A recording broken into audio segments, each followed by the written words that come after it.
Washingtonians, it's time to unite. If you are not a fan of Inslee and you don't love what's going on in this state, it is time to unify and get the power back to the people.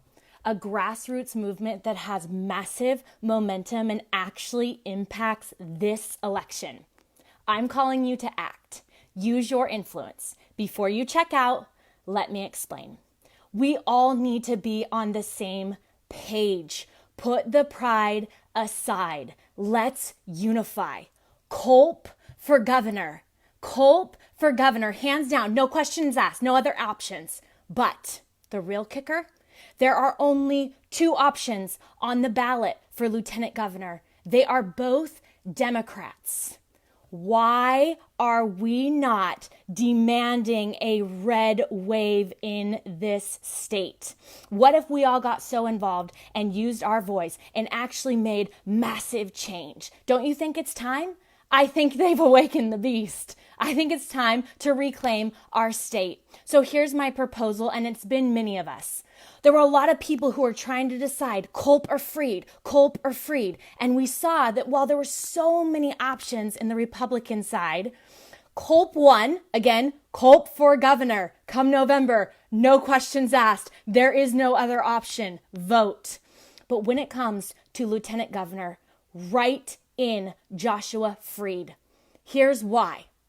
He has proven to be a fighter. He is actually a write-in option. He already has the second largest base in the state, and he has taken Inslee to court and won. Friends, put the pride aside. It's time to unify. So here's what I am proposing.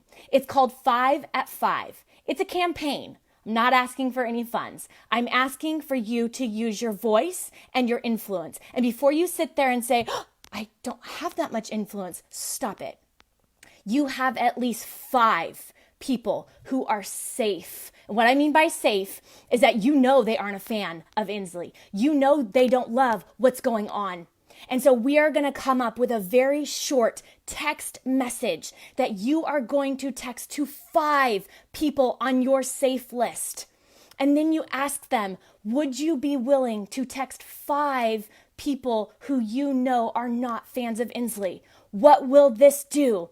This will multiply. This will cause a ripple effect. This is grassroots movement. This is a red wave. And can I ask you this? What do you have to lose? We need to get so stinking clear on who our candidates are. Are they perfect? No. But will they fight for a different agenda? Yes. And even if there's one maybe bad apple in the group, who cares? Red wave this November. Again, if you're not an Inslee fan and you don't love the direction of this beautiful Washington state. And you know what? I'm actually going to challenge all the West Coast. If you're in Oregon, let's go. Get your candidates ready. Start a 5 at 5 your time. California, same thing. So here's how it works. We're going to launch tomorrow, Tuesday, 5 p.m. 5 safe texts going out. If that 5 was easy for you, I want you to do it again Wednesday at 5. Was that easy for you? Thursday at 5. Now, all you're committing to is 5. But here's what I bet you'll notice. There are more of us than them. And people need to know how to act. So many people are frustrated, but they don't know what to do. So let's start. We have time. Let's act now. So I'm starting tomorrow. Reach out to me. If you're in, say I'm in, right? Share this message. Let's put it out there. But importantly, if whether you share it or not, engage with the 5 at 5. Because you know at least 5 people who aren't happy. And those 5 people need to register to vote. And we need to create just a landslide. Because unfortunately, I'm not convinced that Washington State has a free and fair election. So we're going to make it so well known. We're going to take back this state. Completely, wholeheartedly, I'm ready. Let's go. Pick up the warrior in you and let's battle. Let's get our state back. It's such a beautiful place. Let's not let it be ruined.